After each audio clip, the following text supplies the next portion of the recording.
Buenas tardes, gracias por estar todas y todos aquí en la presentación de este libro. Y en estos días siempre un poco estamos estirando el verano como podemos para poder estar aquí como un poco al aire libre, más gente y con tranquilidad hoy. Un día emocionante para nosotros en Virreina.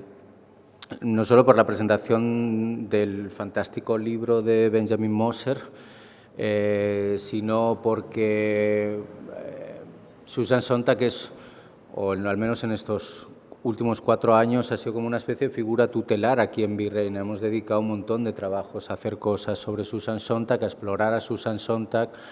Hicimos unos seminarios de fotografía, hemos hecho esta exposición que aún puede visitarse. Y en ese sentido, encontrarnos con la edición en castellano de la biografía de Benjamin Moser sobre Sontag ha sido como una especie de sintonía, casi diría como espiritual, ¿no? Bueno, solo por presentar un poco, Benjamin Moser, escritor, editor, traductor, columnista de Harper Magazine, de New York Book Review y autor también, aparte de esta biografía, autor de otra biografía también de otra mujer que a nosotros nos interesa mucho, es Clarice Lispector. Trabajamos sobre una exposición de Paula Rego, donde Paula Rego había trabajado también sobre Clarice Lispector. Y este fantástico libro. Voy a hacer como, si os parece, es como un diálogo. Me gustaría decir como unas cuantas cosas del libro y luego, si os parece, pasamos como un diálogo y luego yo creo que nos podéis interrumpir y así. Yo me cambio a estas gafas que veo mejor.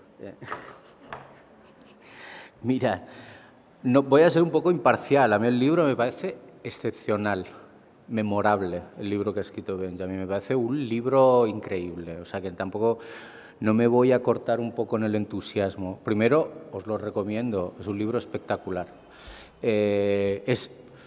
Yo escribo libros también, aparte de hacer estas cosas que hago en el arte, y es el libro que te hubiese gustado escribir.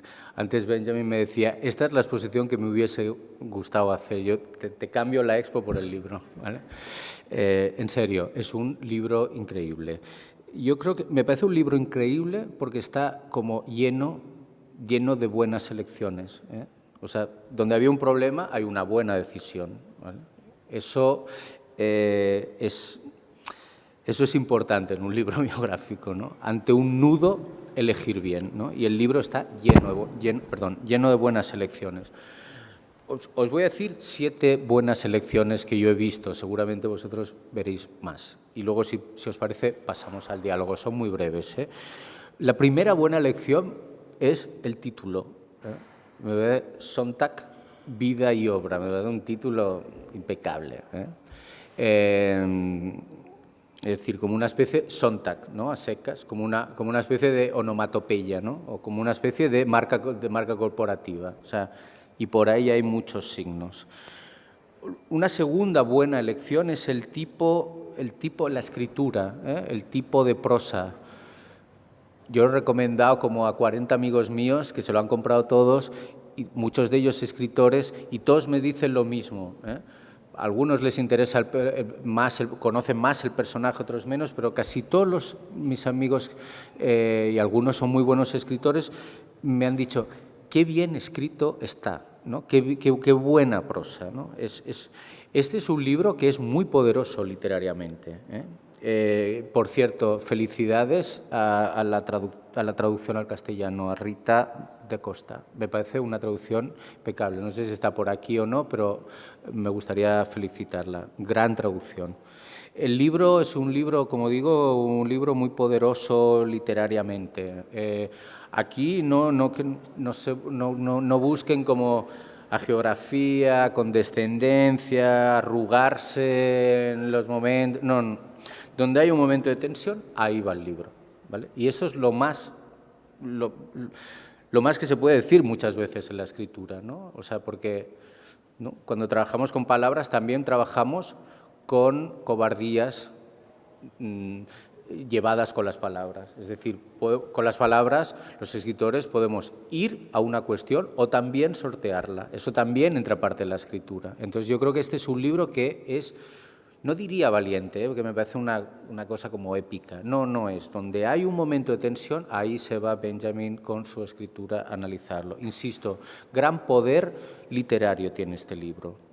Luego, la tercera cosa que me parece que, la tercera buena decisión es un poco más difícil de explicar. Es como un cierto, el libro tiene, o la escritura tiene como un cierto aire como especulativo. Es decir, no se apoya en datos, pero se aleja de las certezas, ¿eh? Yo creo que no es fácil introducir las suposiciones dentro de una biografía, ¿entiendes? ¿Cómo las introduces sin quedar, yo qué sé, sin hacer un retrato como literario? Creo que está muy bien elegida, está muy bien elegido cuando se lanza una suposición. Insisto, no es nada fácil darle un recorrido psicológico a un dato, ¿eh? Eso es muy complicado. Muchas biografías son, en el fondo, una especie de informe forense para groupies del biografiado. Este libro de Benjamin es otra cosa completamente diferente. La siguiente buena lección es, diría, como una especie de tono cinematográfico. Mientras estaba leyendo el libro pensaba, o sea, te llamarán de Netflix para hacer un documental, eso está claro, pero no, había como, en el libro hay como voces que aparecen, voces a las que tú les interpelas, entonces era como una especie de película de Godard o de Chantal Akerman, el libro. O sea, se lee desde esa lógica de la voz que aparece y es interpelada, ¿eh? No es un empezó tal día, acabó, no tiene nada que ver con eso. Luego hay otra cosa que me parece también otra muy buena lección, que es, siguiendo a este hilo, el tono de diálogo que tiene, que hay algo como de diálogo en la escritura, ¿no? Como si Benjamin estuviera dialogando con el pasado de Susan Sontag, con los complejos, con las ambiciones, con los familiares, con los enemigos, ¿no? Un poco frente al biógrafo como psicoanalista, ¿no? Benjamin ha optado más por el biógrafo un poco como compañero de bar, ¿entiendes? Como acompañante, ¿no? Y luego la última cosa es algo que estaba pensando todo el rato, y sobre todo a raíz de algunas, cuando leía, ¿no?, la desmitificación, ¿no?, la desacralización, que acompaña, que siempre viene acompañada, que es una palabra que siempre viene acompañada como de una cola que es como la polémica, ¿no?, digamos. Y me gustaría, y ya con eso acabo, ya empezamos con el libro, yo os recomiendo, hay un libro de Giorgio Agamben que se llama Profanaciones, ¿vale? Y Giorgio Agamben define, el filósofo italiano, define, y creo que yo estaba pensando todo el rato en eso en este libro, ¿no?, que Agamben define la profanación no como un mecanismo que, por cierto, Profanaciones está en anagrama también, tengo que decirlo. Y entonces, o sea que muy buen trabajo la editorial. En Profanaciones Agamben dice algo que dice, profanar no es un acto de destrucción, ¿no? La profanación no tiene nada que ver con la iconoclastia, ¿no?, con la destrucción, sin más, sino que profanar es traer al más acá aquello que se había llevado aún más allá. Es decir, el acto de sacralización es coger a Sontag, llevarla aquí. El acto de profanación sería restituir a Sontag aquí, entre nosotros, poder hablar de ella, poder seguir hablando de ella. Creo que esa idea de la profanación como una restitución de lo humano que tienen figuras, imágenes, momentos de la historia excesivamente sacralizados, es algo que se aviene muy bien a este libro. no es un libro que esté... déjense, o sea, emancípense de cualquier tentación polemista, ¿no? Es un libro que está en otro lugar. Ya está, esto es lo que quería decir del libro de Sontag, me parece maravilloso. Y luego, yo quería, ya por cederle la palabra a nuestro acompañante, yo te quería preguntar, Benjamin, primero agradecerte que estés aquí, y te quería preguntar un poco cómo tú enfocas una biografía como Sontag. ¿Qué es lo primero? ¿Qué idea tú tienes, que te imaginas, qué arquitectura hay, cómo la desarrollas, qué te encuentras, y lo que te encuentras cuando te pones a investigar es algo parecido a lo que tú te imaginabas? No sé, me gustaría saber cómo enfocas un proyecto de una envergadura tan grande. Bueno, gracias. Buenas noches, buenas tardes a los valientes que vinieron a, a esa reunión. Gracias por tus palabras también, porque es una cosa, me da un poco vergüenza escuchar tanto elogio, pero no me incomoda. O sea, es una cosa que he trabajado muchos años en ese libro y, disculpa. Ahora está mejor. Bueno, disculpa. Bueno, he agradecido a todo el mundo. He dicho que siento una cierta vergüenza al escuchar tan maña simpatía, porque ese libro no ha nacido de un impulso arqueológico, digamos. Lo que tú dijiste de la profanación me gusta mucho. No sabía, porque es una profana o un vulgarizar. Una cosa es darle al pueblo, ¿no? Es darle a la gente y mantenerla viva. Porque yo he visto a esa señora puesta en un rincón de gran mujer, de figura, ¿cómo se dice eso? Una figura, es una estatua, ¿no? Como esa gente que está aquí, que está muy bella, pero que no vive y no tiene sangre y no tiene alma. Y eso es una ambición que he querido darle, porque yo soy americano y yo conozco a mi gente, que a nosotros, bueno, tal vez a todo el mundo le gustan los íconos, ¿no? Las cosas más allá, pero haciendo eso te quita el alma. Pero cómo empecé a encontrar un rumbo es un misterio, porque la verdad que nosotros conocemos a ella como esa figura. Yo había leído más de lo normal, y una descubierta es que nadie ha leído a Susan Sontag, me dijiste que estabas leyendo en catalán ahora, después de la exposición, que es una alegría muy grande, porque se habían quedado con la imagen y no con la obra. La gente está hablando mucho, ¿no? No sé si, pero ahora estoy hablando más fuerte que ellos. No, espero que me escuchen mejor.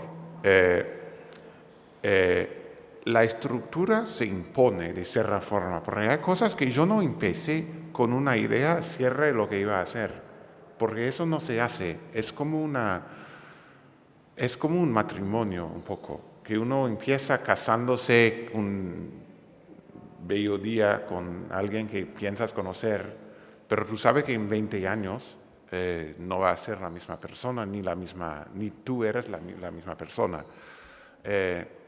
Yo me dejé llevar por ella, y los temas que yo pongo en el libro son los temas que a mí me interesan. Y por eso que cuando uno tiene delante una persona tan grande, con tantos asuntos y tantas posibilidades, parece un lujo, pero al mismo tiempo no lo es, porque te puedes ahogar en una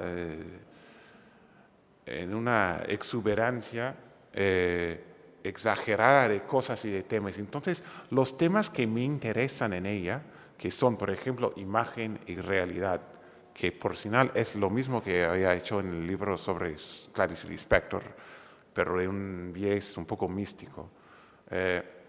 La relación de la política con el arte, de la persona con la imagen de la persona, todo eso son intereses míos que son intereses de ella también.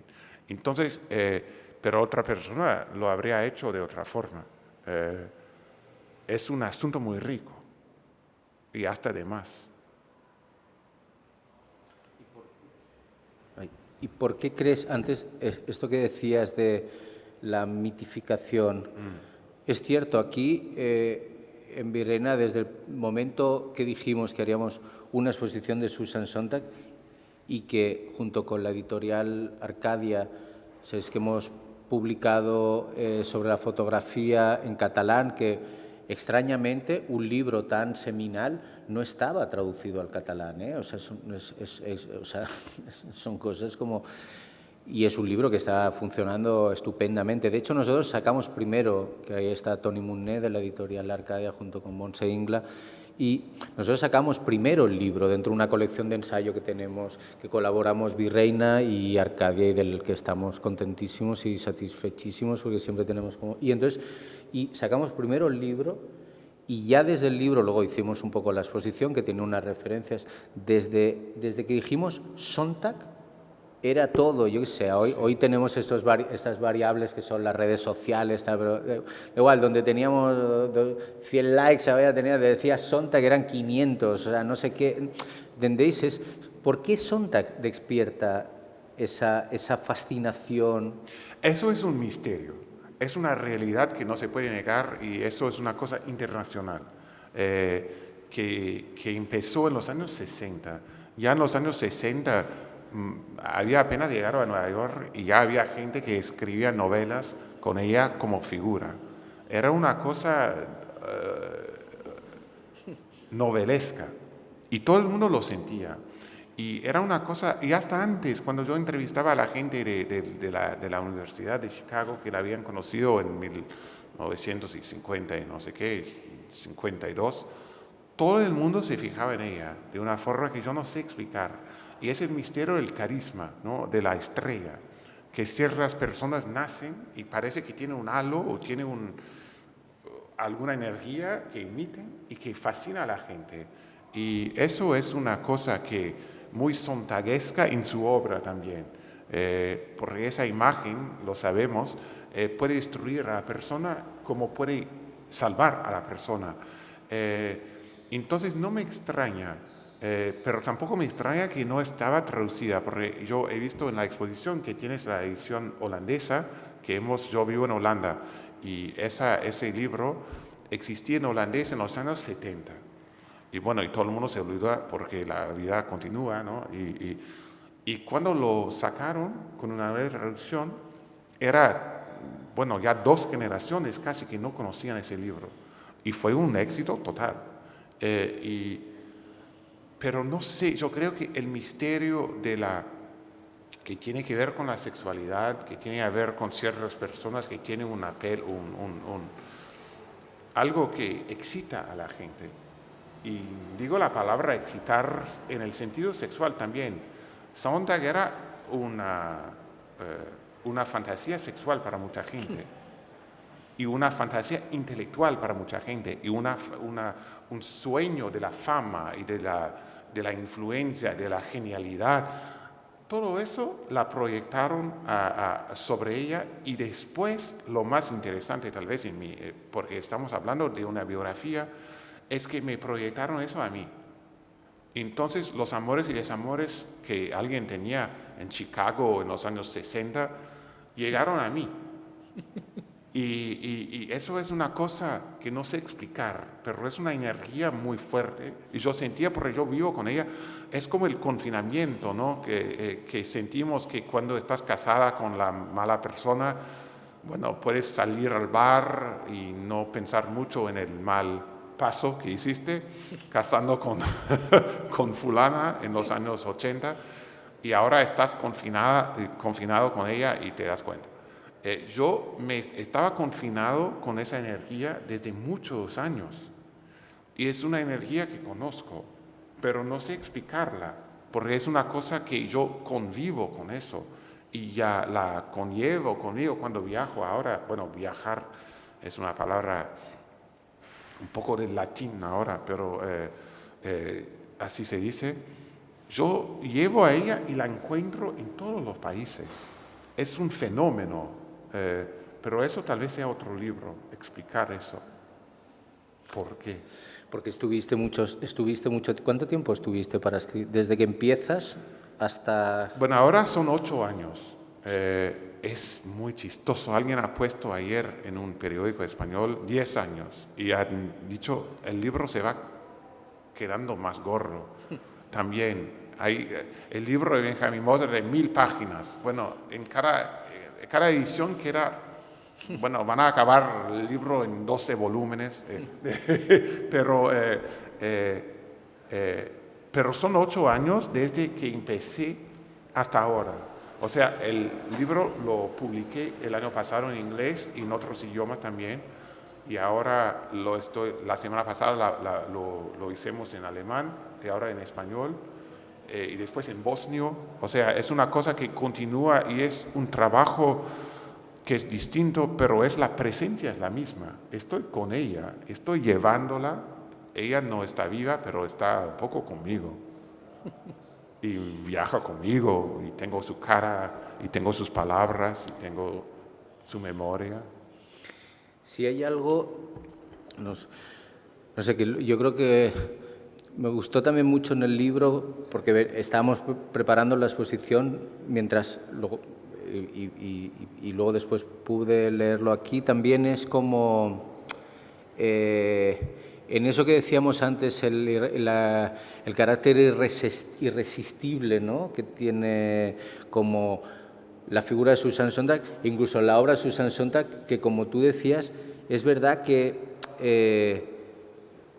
es como que tiene ese estatuto de que fascina sin leerla, ¿no? O sea, ¿no? Que es como una fascinación sin lectura, ¿no? Por ejemplo, nosotros cuando preparamos la exposición sobre la fotografía, Susan Sontag, digamos, las opiniones que ella tiene sobre la fotografía, antes te lo decía, son opiniones medio controvertidas, ¿eh? O sea que, por ejemplo, cuando ella habla de Sander, no tiene nada que ver con Sander eso. No, pero ella es una proyección de mucha gente, pero ella también hace lo mismo. Y sus opiniones no son siempre ciertas. Esa es la idea equivocada de Sontag, que ella lo sabía todo, lo decía todo, era la papa de la cultura.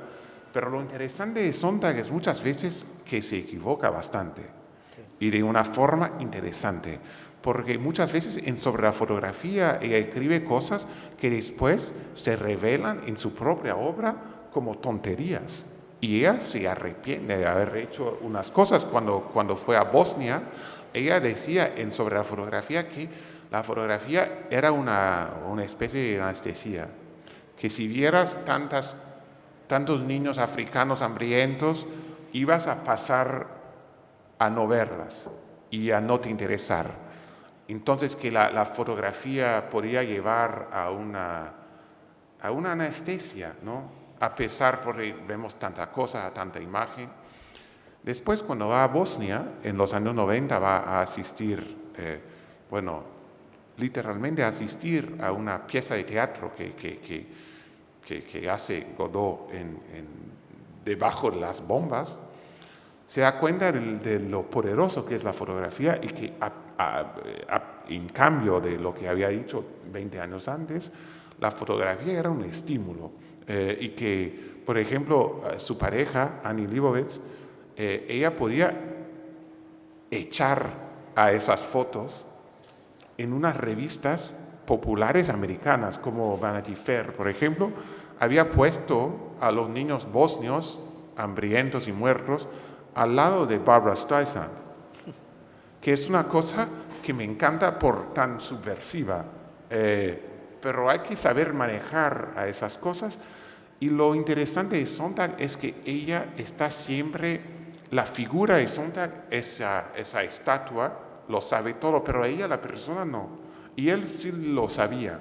Estaba siempre muy inquieta, estaba siempre buscando a la verdad sin necesariamente hallarla. Y eso, por eso que continuamos en ese diálogo con ella. Sí. No es un asunto punto final. No. Sí, es verdad, porque es curioso que Yo creo que, por ejemplo, en el campo ya es más estrictamente de la reflexión de la teoría sobre la imagen, donde ya es...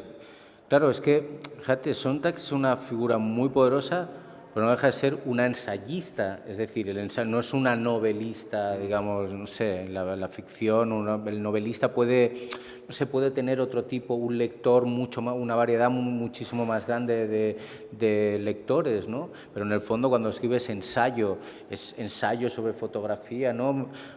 En principio encontrar esa notoriedad, esa celebridad, esa unanimidad es difícil, ¿no? Ella era la única que ha conseguido alcanzar ese nivel de lectura y de fama a partir de cosas teóricamente bastante intelectuales y bastante de lectura bastante limitada. Por eso es la situación que continúa hoy, que se han quedado con la estrella hollywoodiana y no con ella. Pero ella es de la época que se dice en Estados Unidos que era la edad del crítico, que los mayores escritores americanos de aquella época de posguerra no eran novelistas sino ensayistas. Y eso se ha olvidado un poco por el prestigio que tenía la novela en la cultura americana. Yo creo aquí también, supongo que la novela era la expresión más prestigiosa, ¿no?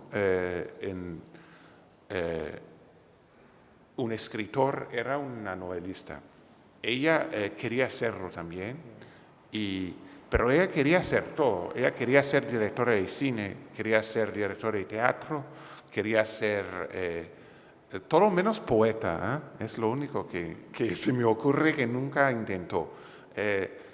Pero esas ambiciones, lo interesante de ella para mí es que ella intenta todo, a veces acierta, a veces no, pero los fracasos llevan a los éxitos y muchas veces los éxitos llevan a los fracasos.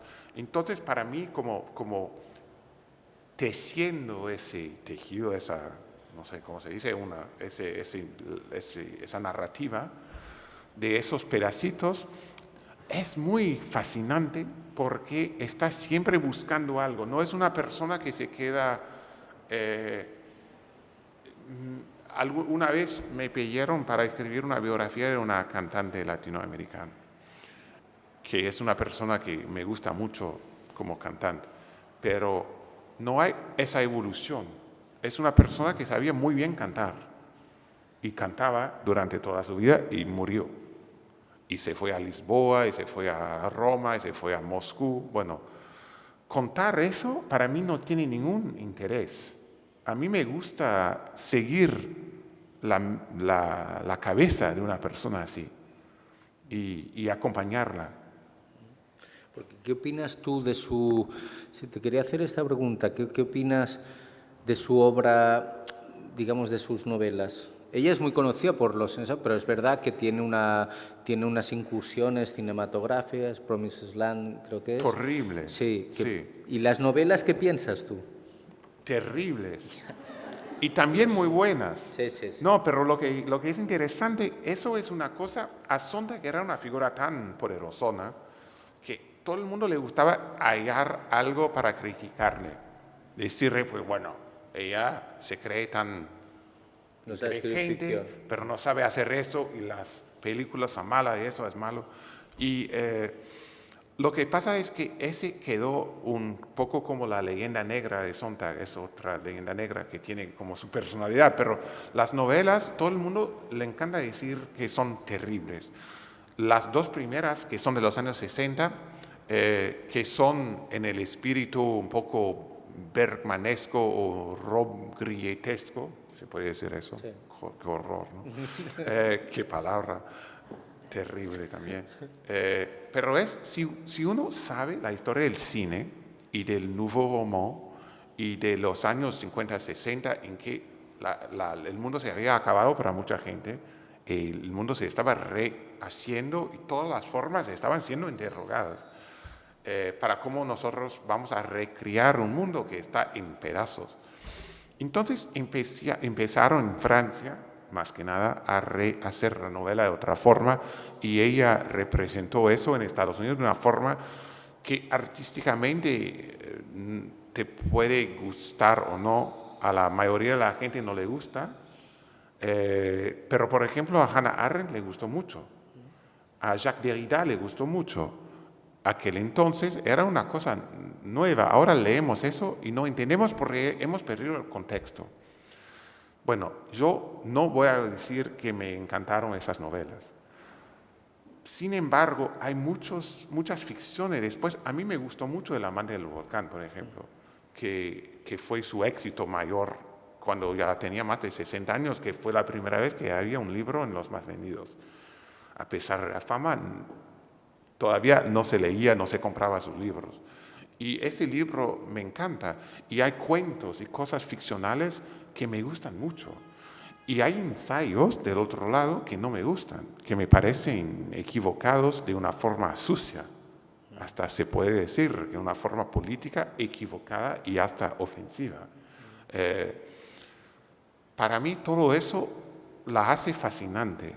Porque yo no soy la maestra de la quinta, no sé, que le estoy dando un 6 en su clase de inglés. Para decir, bueno, ficción 6, ensayo 7. No es eso el interés de una figura como Sontag. La evolución es esa figura inquieta que está buscando una cosa para exprimir algo en un contexto histórico que muchas veces nosotros no tenemos preparación para entenderla. Porque los años 60, bueno, aquí estamos en un centro de imagen, supongo que la gente, ojalá que ustedes estén formados y todo eso, pero todavía nosotros, por formado que seas, hemos olvidado lo que significaban las cosas. El Nouveau Roman, yo tenía que leerlo porque yo hice el liceo de francés. Entonces teníamos que leer toda esa cosa horrible que me fastidiaba cuando tenía 14 años y todavía que estoy más viejo, me fastidia mucho más. Porque hay cosas que quiero leer y hay cosas que yo sé nunca voy a gustar. Entonces, el contexto es muy importante y por sus obras podemos encontrar una historia. Por ejemplo, estaba hablando del feminismo, que es una palabra hoy, es una unanimidad, todo el mundo es feminista. Hasta quien no es feminista, se dice feminista. Cuando yo estaba en la universidad, la palabra feminista era una palabra un poco rara. La gente se decía, bueno, no soy feminista, pero era una cosa que tenías que encajar de una forma un poco. Y eso yo no tengo 800 años, estoy hablando de los años 90. Entonces, ella nos da una llave a la cultura, en mi caso nacional, pero también internacional, para entender a muchas cosas que no le podemos poner una etiqueta fácil a esas cosas. Sí, y luego hay algo también en Sontag que es incluso cuando hace una crítica súper hostil y súper salvaje frente a alguien, por ejemplo, estoy pensando sobre la fotografía, hay un ensayo que le dedica Diane Arbus, que es un ensayo me encantó ver las fotos aquí, me encantó. De los Estados Unidos vistos oscuramente, el ensayo es demoledor contra Diane Arbus. O sea, eso es lo que me lleva a pensar que la gente venera a Susan Sontag sin haberla leído del todo, porque el ensayo es una de las cosas más salvajes que yo he leído en crítica de arte contra una autora. O sea, le dice, mira, lo que tú haces con los freaks, digamos, sí, es penalizante, objetualizador, moralmente reprobable. O sea, lo es. Y lo es. Lo es. Y cuanto más te acercas a Diane Arbus, más te das cuenta de que Sontag tenía razón. Pero siempre, ella dice, no sé cómo se tradujo, pero la naturaleza del pensamiento es pero. Hay siempre un pero con ella. Ella estaba obsedida por Diane Arbus. Ella vio que es la exposición que ustedes tienen aquí, había ¿cómo se llama? Sobre el hombre Family of Man. Family of Man, que era la exposición más visitada de la posguerra, en que había una ideología que todo el mundo se estaba juntando, que somos todos humanos, que estamos rechazando al racismo, a todo eso que había criado la guerra, la Segunda Guerra. Entonces la gente tenía una necesidad. Después, cuando se corta las venas, Arbus, en 72, se descubre esa obra que se expone entonces por Estados Unidos, 7 millones de visitantes. Estamos hablando de colas por Sonntag, por 200 personas. 7 millones de personas vinieron a ver una exposición de fotografía. Era una cosa que nunca nadie había visto en la historia americana ni mundial. ¿Y por qué? Yo tengo en el libro una foto que es una gran descubierta, que es primor si hay un periodista que quiere descubrir algo. Habla de esa foto, porque esa foto está fantástica, no sé si lo has visto.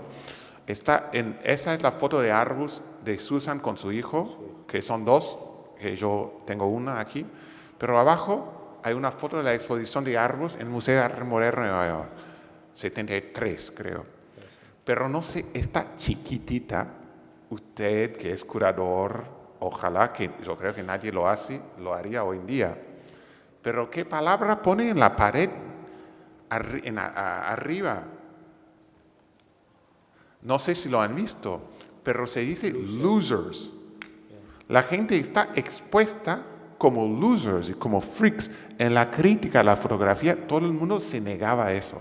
Todo el mundo, no, pero Arbus no era así, que es una invención mala, maliciosa de los periodistas, algo. Pero literalmente está escrito ahí. Entonces, ¿qué sugerimos? No, sugerir no, está dicho, no se sugiere nada. Cuando exponemos a personas fracas, niños, gente con dificultades mentales o de gente con cuerpos monstruosos, porque hay el hombre más alto de Estados Unidos que tiene como 3 metros de altura, hay enanos, hay cosas. Hay gente que está expuesta a las miradas ajenas y gente que no ha dado su consentimiento. Mucha gente está muerta, o son niños, o no sé, tienen sus problemas mentales, no pueden dar su consentimiento a la mirada ajena. Lo que pasa con Sonntag, con ella está fascinada por el hecho de que, ¿por qué razón está tan fascinada tantísima gente por mirar a esa gente? Que te puedes aproximar de muy cerca, que Arbus está siempre, no hay mucho, hay un horror vacui en Arbus, tú puedes mirarles en los ojos, ellos no te pueden mirar a ti. Y todos esos 7 millones de visitantes, muchos iban varias veces a la exposición. Y entre esas visitantes repetidas era Susan Sonntag. Ella fue a mirar a la gente que le miraba a la otra gente. Y eso es un rechazo moral, pero al mismo tiempo el fascinio del freak, que todos nosotros sabemos que es, y tener que fingir que no estamos mirando, pero que estamos mirando un poco así, es una operación muy humana, y la fotografía te permite romper esa barrera que es la educación, o que es que no se puede mirar. La cámara sí puede mirar, pero nosotros en la vida real no podemos mirar a la herida de una persona que está mendigando en la calle, por ejemplo. Tenemos que fingir que no vemos. Entonces, con Sonntag es siempre ese fascinio junto con el asco. Y son la misma cosa. Yo creo que a Arbus no le puedes separar eso pero mucha gente finge que está mirando algo para un motivo humanitario, pero es un motivo, bueno, diría casi pornográfico, ¿no? Es una cosa que es una mirada más complicada. Sí, hay algo.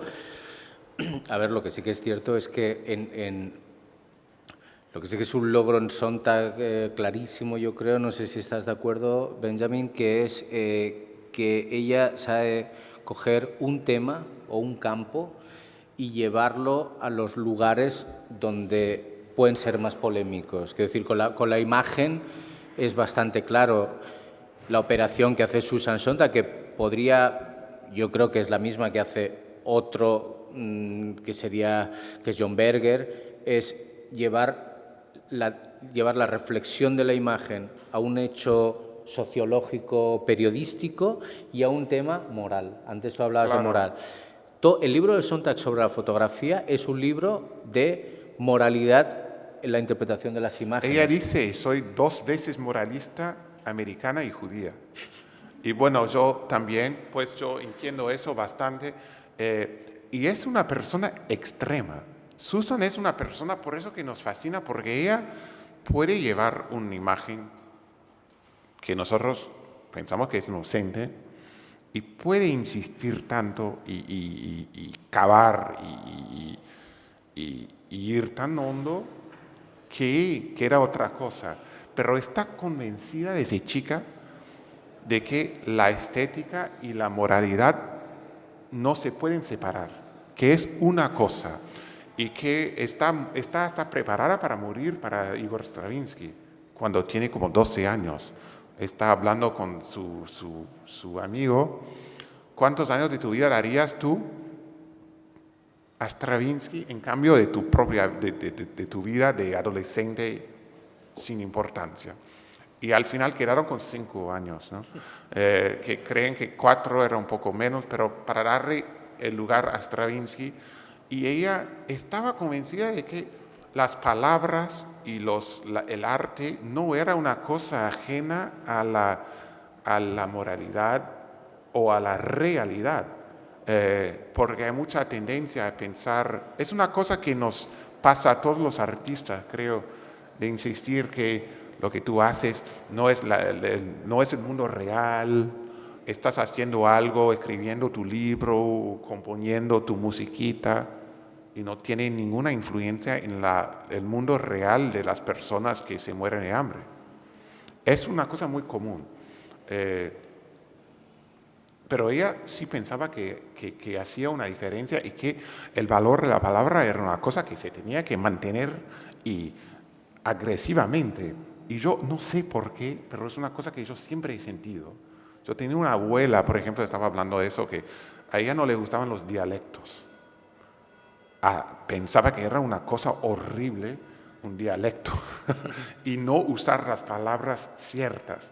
Y yo cuando era chiquito, pero yo casi no hablaba nada, y era muy agresiva hasta conmigo, la gramática, todo eso era de una importancia fundamental. Y a Sontag hay una historia con un curador alemán, estaban en Berlín, o sea, es alemán, digo porque no era anglófono nativo, y estaban hablando inglés y él usó una palabra de forma equivocada. Y bueno, el volcán Sontag se explodió y todo el mundo quedó espantado y ella dijo, no, pero lo que tú tienes son las palabras y tu opinión y tu centro moral. No puedes abusar de eso. Si no sabes la palabra cierta, entonces cállate.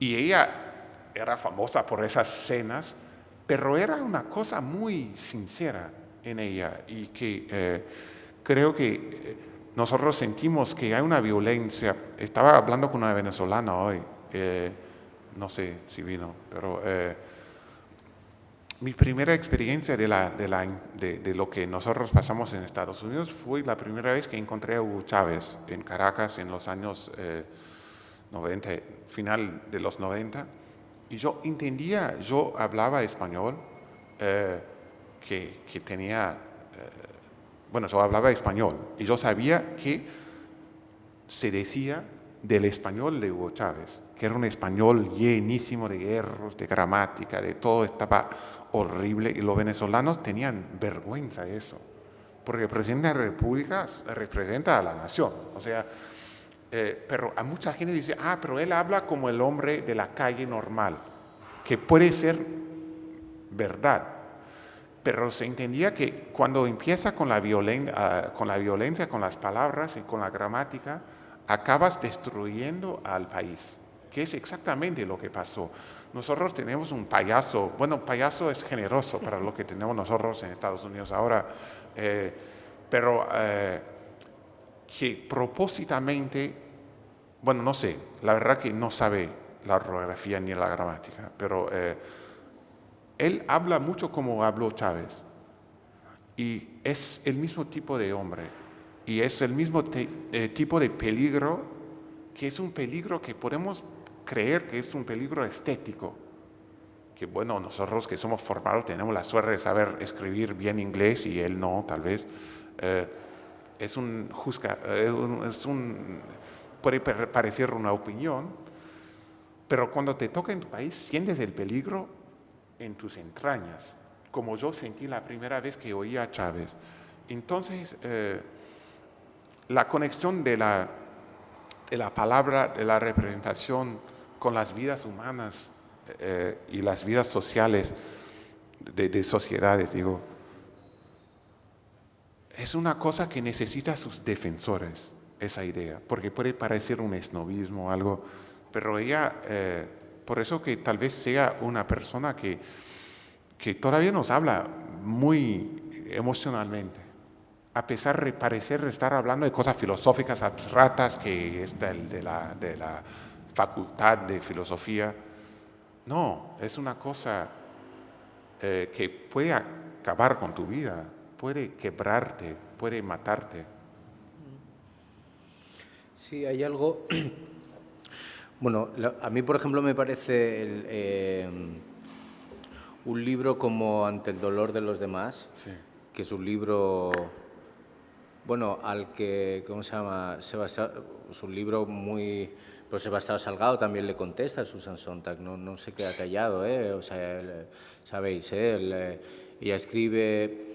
En realidad, lo que decía antes, toda la reflexión sobre la imagen de Susan Sontag, yo creo que es una reflexión que nace sobre la fotografía. Ella dice que la primera fotografía que a ella le impacta cuando tiene 14 años... ¿Qué tienes aquí? Sí, la pusimos ahí. Es una foto del campo de concentración de Dachau. Y es decir, y no se acaba de sacar esa impronta, o sea, no es una foto de un fotógrafo, digamos, no, es una imagen que no pertenece a la historia del arte, no pertenece a la historia de la fotografía, sino que pertenece a la historia, a la vergüenza, digamos, ¿no? Es muy diferente. Y la fotografía que a ella le conmueve no es una foto que viene de ¿me entendéis? De la historia de la vergüenza histórica, ¿no? Y se queda impactada precisamente por el grado ese de inaceptabilidad que le genera esa foto, 14 años. Pero es que yo creo que cuando escribe Ante el dolor de los demás, que es básicamente un libro contra Sebastián Salgado y contra la fotografía humanitarista. Y también contra su propia obra. Y que, claro, contra... Pero Sebastián Salgado le dice, bueno, esto vosotros vais a hacer las fotos, a la miseria, como la novela de un amigo mío que se titulaba Unas vacaciones baratas en la miseria de los demás, ¿no? Y es como, bueno, vais de vacaciones baratas a la miseria de los demás, pero luego volvéis. Sebastián Salgado tampoco se calla, le dice, ok, perfecto, pero yo voy, ¿vale? Tú me estás criticando desde el Village, pero yo voy. A lo mejor vuelvo, pero a lo mejor se escapa una bala y no vuelvo, ¿no? Bueno, ella también fue. Sí, a Sarajevo. Sí. Y a muchos otros sitios. No, me gustó mucho que habías incluido eso, porque cuando hablas, tenemos una historia de la fotografía que son los grandes fotógrafos, artistas reconocidos, que tienen sus exposiciones, pero ese lado de la fotografía, la crueldad, que fue la primera vez que eso llegó a Estados Unidos en 45. Y si no me engaño, son fotos del ejército de Estados Unidos. Que encontraron a los campos de concentración en Alemania y Polonia y se publicaron eso en Estados Unidos, que claro que se sabía un poco de la persecución de los judíos y de todo eso, pero no se había visto, porque era una cosa que se decía que tal vez, que no se sabía. Y el impacto, ella dice que esas fotos rompieron su vida en dos partes. Acabaron con su niñez, de cierta forma, con su inocencia, saber que esa crueldad era posible. Pero luego, y tenemos delante de nosotros la misma pregunta que los freaks de Diane Arbus, que es la pregunta de cómo podemos, tenemos el derecho de mirar a esa gente. Es mejor no saber o no sentir ese impacto porque esa gente no ha dado su consentimiento, esa gente no sabemos quién es, están en posiciones grotescas, sin ropa, sin ningún tipo de protección. Entonces, no sería una segunda degradación de esa gente. Pero bueno, ante el dolor de los demás, ya que estamos en España, me encanta poder hablar de eso porque es una cosa que yo creo que todos los españoles tienen delante de los ojos, que son la gravura de Goya de la guerra de Napoleón, después de 1810 y todo eso, que tienen cosas horribles que nosotros, que hoy sería del campo de la fotografía, masacres de inocentes y toda la matanza de la guerra. Y eso tiene un lado obsceno que nosotros sentimos todavía, es una cosa todavía muy fuerte, pero prefieres no saber. Con Sebastián Salgado es una otra cosa interesante, porque la pregunta es, ¿podemos estetizar, podemos llevar un fotógrafo como él, o como su pareja, Annie Leibovitz, que era una fotógrafa de moda, de celebridades, de cosas muy producidas, muy bellas, podemos llevar a esa gente con su mirada a un campo de guerra, a un campo de concentración en Bosnia o en Polonia? Tenemos ese derecho de estetizar a una cosa, o es mejor sacar una foto de un soldado americano que encuentra esos horrores y le saca unas fotos. El arte puede obscenizar, no sé si puede decir eso, puede obscenicizar, bueno, me entienden, espero. Estoy buscando otra cosa, pero podemos profanar, digamos, a esas cosas con las técnicas del arte. Porque a mí también, cuando me pregunto eso, puedo hacer una foto lindísima de un niño moribundo. No sé, o es mejor no sacar la foto al niño y no dejar saber a un público, tal vez en otro país, que tenga un ejército que puede ayudar a otros niños, que tal vez no sean muertos. Es lo que hizo Annie. Las fotos de Bosnia son bellísimas. Y se publicaron en lugares donde no se publicaban esas cosas. Y tal vez de una manerita chiquita que sea, ayudó a que viniera la intervención, que vino muy tarde, pero que vino a Bosnia. Pues las preguntas son siempre más interesantes para mí que las respuestas. Y mi libro es una pregunta más que nada. Porque, y eso que de alguna manera, leyendo el libro, yo he tenido la sensación, yo creo que como de alguien, de Susan Sontag, como alguien un poco escindido entre lo que sería la vida pública, las palabras, la brillantez y toda una especie de retaguardia, ¿no? No sé, hay como, por ejemplo, hay momentos en los que rescatas cosas de los diarios y ella dice, bueno, un propósito que tengo para el año que viene es dejar de ser tan soberbia, ¿no? Pero es una tía que escribe y tú puedes estar subrayando todo lo que escribe. Es decir, no hay una escritura más soberbia que la suya, está hecha de citas, ¿me entiendes? Nosotros lo hemos tenido complicadísimo para hacer la exposición porque cada párrafo había 5 citas memorables suyas, o sea, escribe casi con máximas perfectas, ¿no? O yo qué sé, cuando habla de, no sé, esos momentos como que tiene, como también me hacía mucha gracia esto que le avergonzaba dormir, ¿no? No quería como dormir demasiado, ¿no? Entonces me parecía como, o sea, un personaje que le pisa el cuello a Diane Arbus, le dice a Sartre que no tiene inteligencia, tal, y que luego está avergonzado, no tengo que dormir tanto, no tengo que ser tan, no sé, ¿es así? ¿Era así o cómo? Sí, lo que me encantaron en los diarios, que yo tuve acceso a la parte privada de la parte secreta que estaba guardada en California, de la parte privada de los diarios, pero lo que lo que me llamó la atención bastante es que ella, mucha gente viene a hablar conmigo cuando estaba haciendo ese libro, son casi 600 personas que he entrevistado, y se sienten, y yo veo un poco un orgullosito que, bueno, ahora mi hijo te voy a contar algo, pero bueno, dejamos que vengan las bebidas antes y te cuento. Y me miran así, muy interesante, y se baja la voz y te dice, Susan Sontag era muy soberba. O algo así. Me cuenta una cosa y yo, bueno, es mucha paciencia. Estoy dando muchas entrevistas porque estoy con ese libro, estoy siendo entrevistado, pero más que ser entrevistado, yo he entrevistado a mucha gente y yo sé cómo es una confesión falsa, o sea, que la gente me hace. Y es un fenómeno muy interesante que yo pienso, pero no solamente he hablado con otras 300 personas que me han contado exactamente lo mismo, pero hasta las mismas palabras y hasta la misma cena, que estaban 8 personas y 7 ya me lo han contado, sino que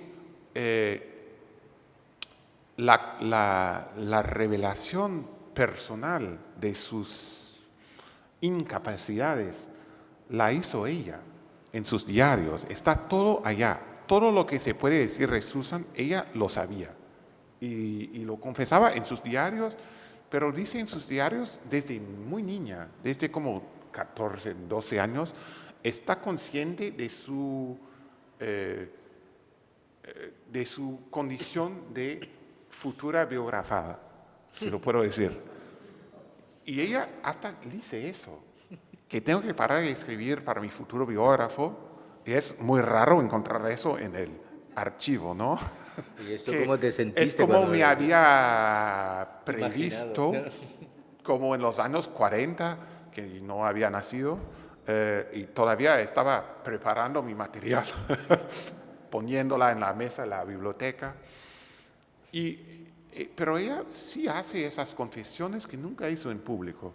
En los diarios es muy honesta, pero hasta de una forma brutal consigo mismo. Pero tú dices que estaba muy brutal con Arbus o con Sartre o con, bueno, casi con todo el mundo, pero consigo misma peor todavía. Y lo sabía todo y resolvió dejar esa parte en sus diarios y nunca más mostrarla a los demás en público. Pero los diarios, en la parte de los diarios no publicados, o sea, hay una zona de los diarios que no es publicada, ¿no? Claro, eso es fascinante. ¿Y eso dónde está? ¿Cómo es eso? Bueno, tú sabes que hay en sé, el Vaticano, ¿no? Hay un archivo de pornografía enorme, ¿no? Que han coleccionado los papas de la iglesia durante no sé cuántos siglos, ¿no? Entonces parece que es una cosa enorme que tiene todo lo prohibido, que estaba en la lista de la Inquisición y todo eso. Yo me imaginaba algo así. Estaba un poco con los ojos grandes, me iba a revelar algo fenomenal. Y lo que pasa es que no es nada. O sea, están cosas privadas, pero una cosa que aprendí con Clarice Lispector es que lo que tú piensas que es privado y escandaloso, no lo es, porque la gente cree bueno, pueden citármelo, sexo, dinero, tu relación con tu familia, son esas cosas que la gente cree que, pero somos aquí adultos, sabemos que esas cosas le pasan a todo el mundo y no es tan interesante, la verdad, que se ha acostado con fulana la vecina, bueno, 60 años después, no me llama la atención mucho, pero habían unas cosas tan banales, que no estoy hablando de sexo, ni de dinero, ni de enfermedad, ni de esas cosas muy privadas, sino de cosas muy chiquitas que no podía entender por qué motivo estaban allá. Entonces yo me quedaba en la mesa mirando esas cosas que dice compra 3 huevos en el mercado o algo así. Y yo bueno, yo soy doctor, ¿no? De algo, pero yo me sentía doctor Moser, que estaba mirando un síntoma de algo, examinándolo y no entendiendo qué enfermedad tiene, ¿sabe? Y qué diagnóstico dar. Y eso puede, entonces esas cosas quedaban en mi cabeza mucho tiempo. Y mi mayor satisfacción, o sea, un momento cuando encuentras la última pieza del juego o algo así, es que cuando entendí por algo que dijo alguien 3 años después, por qué los 3 huevos en el mercado tenían un significado oculto que ella quería esconder. Entonces, esos son los momentos de la vida biográfica, digamos, que te dan mayor aliento. Pero bueno, muchas cosas allá no te ibas, no es el archivo privado de los papas, infelizmente. No sé si queréis preguntar algo, no sé, que nos enrollamos. Y hay que gritar porque nosotros no vemos a nadie. Sí, mira, ahí hay alguien, ¿no? Griten. A ver. Sí. Quien grita más alto gana, porque... sí. Bueno, diga. Hay uno y aquí hay otro. Yo sé que son españoles educados. ¿Ah? Católicos. ¿Ah? ¿Sí?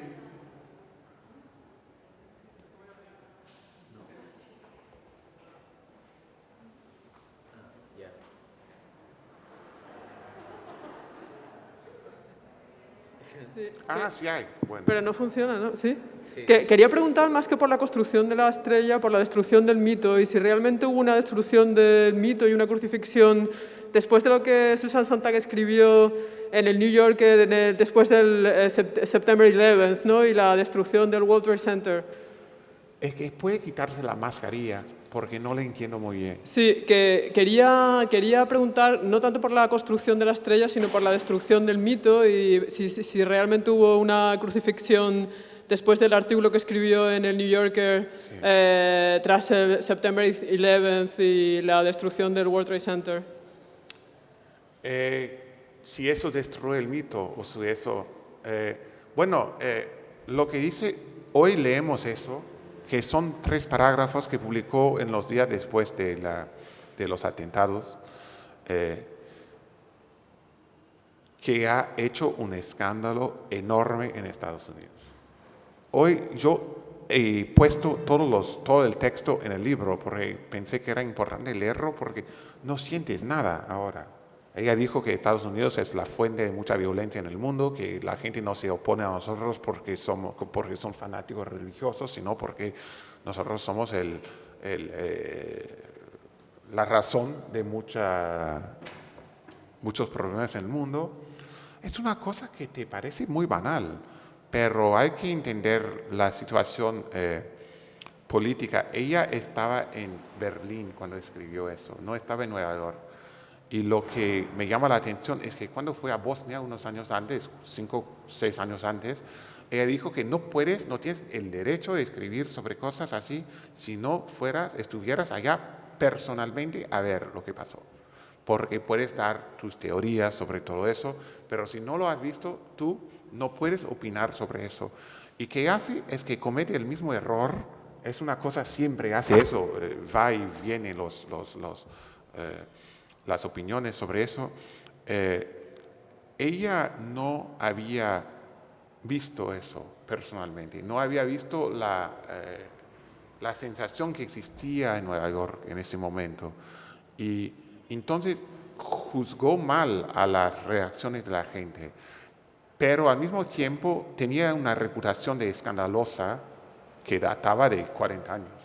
Entonces se esperaba un poco de ella que iba a escandalizar a la derecha, que es muy fácil. Es mi mayor afán todavía. Si alguien conozca algún franquista o algo en España, por favor que me manden, porque la derecha no ha reaccionado en nada a mi libro. Pero por nada. La derecha odiaba a Susan durante muchos años, que para mí es una medalla de condecoración. Pero ahora la derecha americana se ponía mucho en la guerra de Vietnam, en las guerras del feminismo y todo eso. era una batalla derecha-izquierda. Ahora las batallas son nada más entre la izquierda. Entonces, pero necesitamos a gente que escandalice. Y bueno, quiero llegar a ese nivel un día yo, pero todavía no sé si tengo el carácter. Un momentito, porque la reacción al libro, ¿cómo has vivido la reacción? ¿Qué reacciones? ¿Qué tipo, cómo haz como un análisis de la recepción del libro? Bueno, lo que no lo esperaba y lo esperaba, que fue el libro, alguien me dijo, ¿será que es verdad? No sé, pero alguien me dijo que fue el libro más comentado en Estados Unidos en el año pasado. Todo el mundo y sus abuelas, todo el mundo escribió su crítica sobre ese libro, positivo, negativo, medio, criticando eso, ¿no? Y para mí, a cierto momento, en el inicio yo sabía exactamente quién iba a escribir. Me dabas la ficha de identidad, edad, hombre, mujer, gay, heterosexual, Nueva York o provincia. Hubiera podido escribir las críticas yo. Porque las reacciones son muy de generaciones. Las mujeres reaccionan de manera distinta a los hombres. Los heterosexuales tienen sus críticos, sus críticas, que ahora he dicho que no me vengan con eso más, que yo quiero nada más críticas gays, porque he visto eso, que es una provocacióncita, pero la verdad que he visto que muchos heterosexuales no quieren entender lo que es ser gay. No quieren. Yo he puesto todo muy claro en el libro. Entonces, quien no quiere entender es que no quiere. Y eso me irritaba mucho. Habían muchos elogios. Claro, he ganado el premio más importante del país. Pero lo que no esperaba es que las reacciones fueron tan fuertes, que Sontag sigue una cosa muy actual en la sociedad americana. Cuando las comparo con las reacciones en España, en Holanda, en Alemania, en Francia, no sé dónde, en Brasil, donde he tenido muchas, las reacciones son muy distintas. No tienen nada que ver con las reacciones americanas. Y eso es, bueno, si alguien está escribiendo buscando un tema de disertación, esas reacciones son muy interesantes. Las naciones todavía existen, a pesar de la cultura internacional que queremos creer que existe, son muy específicos. Los pueblos todavía, es fascinante ver eso. ¿Alguien más? Sí, yo quería preguntarte. Sí. Es una pregunta tras un breve comentario. A mí me ha parecido un libro estupendo y además me ha parecido muy bien que leyendo las primeras páginas y revisando las fotografías y los pies de foto ya sabes lo que es el libro. Ese esfuerzo de resumirlo me parece absolutamente magistral. Pero al mismo tiempo que sabes lo que es el libro, te entran ganas de leerlo y de entrar en él. Hay una pregunta que te querría hacer, que es ¿por qué te metiste con Susan Sontag? Bueno, la respuesta, pero tú personalmente, es decir, ¿cómo diste, ya sé que es una figura central, etcétera, en la cultura americana, y metiéndose con Susan Sontag, de alguna manera te metes con todos unos años que no pudiste vivir? Sí. Pero ¿cuál fue tu motivación así inicial? No sé, me gustaría que el cotilleo casi, ¿no? O sea, el aspecto como biográfico tuyo, no sé. Bueno, eso es otro libro que alguien puede hacer en mi archivo secreto cuando me muera. Pero eso, lo que a mí, cuando hice la biografía de Clarice Lispector, no sé dónde está, pero bueno, me dirijo a usted. Que era una cosa que había empezado muy chico. Yo tenía 24 años o algo cuando empecé ese libro y yo no sabía de nada sobre biografías. Yo sabía sobre esa mujer que me fascinaba, que no sé si hay un brasileño aquí, pero si hay, uno siente el fascinio de Clarice Lispector, es una emoción muy fuerte. Y yo fui a investigar eso y en el camino me llamó la atención mucho la historia de las mujeres intelectuales y escritoras, que eran bastante modernas. O sea, Clarice murió en 77, bastante joven, ahora es su centenario. O sea, es un mundo que pensamos conocer y no conocemos ese mundo para nada. Es muy importante decir que una cosa, Susan, aquí, esa foto aquí es una cosa que puede ser hoy, pero es una foto que tiene casi 50 años y mucho ha cambiado en 50 años. Y a mí me llamaba la atención la posibilidad de reconstruir algo de la historia femenina intelectual y artística, porque yo pensaba que había mucho que no se decía, o que se creía que no era verdadero, o que era muy chocante, porque la vida de Susan Sontag es chocante en muchas cosas. Ella habitó un mundo que nosotros no conocemos. Entonces, yo quería restituir eso un poco, pero la verdad es que vino un pedido del hijo de Susan Sontag, que había leído mi libro sobre Clarice, y me dijo que eres la persona ideal para hacer a mi mamá, ¿sabes? Y me arrepió un poco porque era una figura tan inmensa en la cultura americana. Era una figura importante en todo el mundo, pero nosotros era la reina total de la cultura americana durante muchos años. Y si me atrevía, no sé, pero bueno, soy un poco valiente en esas cosas y me metí porque yo pensaba que era importante y era una otra posibilidad de escribir un libro que no es una biografía de Napoleón, por ejemplo, o de Dante. Es una biografía de una mujer que no tiene mucho a ver con Clarice Lispector superficialmente en la obra tampoco, pero que permite ver un mundo que se ha ido, pero que nos formó a todos nosotros.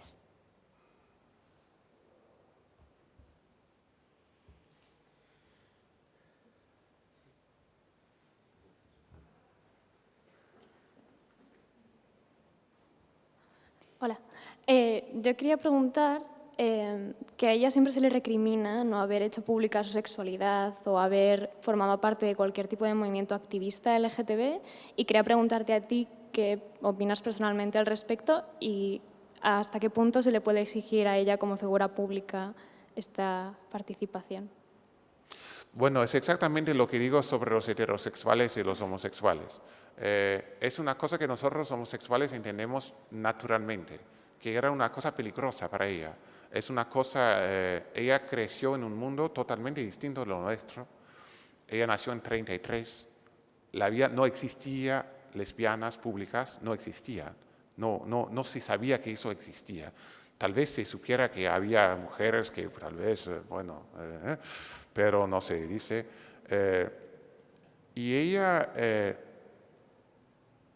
se quedó en esa mentalidad, que era la mentalidad peligrosísima, porque te podía quitar tu hijo a una lesbiana por ser lesbiana hasta los años 90 en Estados Unidos. Y bueno, estaba hablando con una española aquí y preguntando en qué año en España se podía publicar en el periódico fulana con su pareja María, sin dar un comentario inmenso sobre qué raro que son lesbianas. Eso, y ella dijo tal vez 2005, que es el año después de la muerte de Susan Sontag. Esas cosas han cambiado tanto. Yo creo que hay cosas que la gente puede hacer y que no puede hacer. Ella no podía hacer eso. Y eso le costó mucho. Yo creo que en su obra, en su vida personal, la falta de honestidad en ese asunto, yo la entiendo, pero también sé que le cobró un precio muy alto. Pues no sé.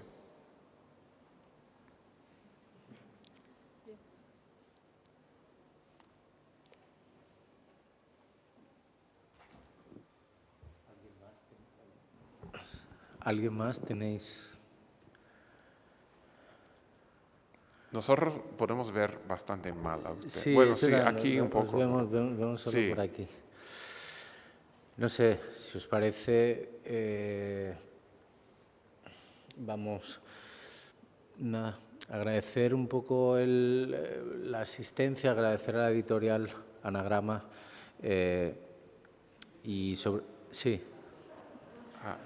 Manolo, él es un gran fotógrafo. Sí. Ah, sí, es Sí. que no te veo. No, Pues, bueno. Susan Sontag le hubiera gustado su obra, estoy ¿Ah, seguro. sí? Sí. Bueno, gracias. No, yo tengo una pregunta muy fácil. A ver qué opinas. La traducción de On Photography al castellano es directamente para tirarla a la basura. sí. Es horrible. Bueno. Directamente yo he hecho el ejercicio, yo la he leído 3 veces. La primera vez no entendí nada, hace muchos años. La segunda vez la leí en inglés, On Photography, y la tercera vez la he leído en inglés con el castellano al lado en el confinamiento, justamente. Ese fue uno de los ejercicios que hice. Y entonces comparas el inglés con el castellano y directamente hay partes cruciales del texto que se escapan absoluta y totalmente. Entonces, lo grande, lo que a mí me sorprende, es que Susan Sontag, que tú acabas de contar hace un rato, que tenía esta puntillosidad con la palabra justa, exacta, con una expresión adecuada de las ideas, traducción a un lenguaje preciso, se hubiera indignado muchísimo si hubiese sabido que una de sus obras centrales, que además es de las que la meten en la cultura de este país, no solamente contra la interpretación, eso fue antes, sino luego sobre la fotografía, había estado tan mal traducida y nadie se había preocupado ni de decirlo, ni de corregirlo. Es que no tiene ni siquiera corrección de estilo. Bueno, pero eso es una cosa, es un problema muy gordo. Es una cosa que he trabajado bastante con traducción en mi vida y lo que hay de malas traducciones en el mundo es una cosa que, bueno, te puedo decir que el castellano aquí está muy bueno, gracias a Dios, gracias a Silvia y a Mónica, los que están aquí de Anagrama, pero no es una cosa evidente que sea traducida bien. Y a mí me encanta, mi libro va a salir en coreano, en turco y no sé qué más, y nunca me voy a enterar. Porque he leído cosas que... Había una persona en Francia una vez que quitó todo un capítulo a un libro mío, que pensó que estaba le daba un poco fastidio, y echó a la basura al capítulo. Y yo hablo francés, y yo me iba a enterar. ¿Y cómo se atreve, sabes? Pero es siempre una pena, pero felizmente que ahora tal vez el catalán esté mejor también. Pues. Pero la pregunta... que no era la pregunta. No. Bueno, todavía. No es un comentario, digamos, comentario, pregunta, charla, ¿no? Es notable que la Susan Sontag sea famosa por ese libro que yo estoy seguro que nadie ha leído. Es decir, o que nadie ha entendido. Es decir, vale, sí, el platonismo del primer ensayo, etcétera, que abomina de la fotografía, todo eso, pero grandes argumentaciones que ella desarrolla en el libro en castellano, traducido en Argentina, son literalmente un puto horror, directamente, así hay que decirlo, ¿no? Es un horror, ¿no? Bueno. Y sin embargo se hizo famosa, ¿no? Ese es un poco aquí en España, es decir, qué cosa tan interesante. Bueno, pero eso pasa en todos los países, infelizmente, a esa cosa. Sí, gracias a todos por venir, gracias a la editorial Anagrama, sobre todo gracias a ti, Benjamin. Has escrito un gran libro y te agradecemos mucho que hayas venido aquí a Virreina a presentarlo y que hayamos podido hablar junto con una exposición sobre Susan Sontag. Muchas gracias. ¿Está abierta todavía? Sí. Bueno, 26, entonces, quien no lo ha visto, estoy celoso. Te digo que, ¿cómo no se me ocurrió eso? Hubiera dado eso en Nueva York cuando hice el libro allá, porque ver la parte visual de Susan es muy importante. Sí. Pero bueno, queda para otra vida, otra biografía, tal vez. Gracias por venir.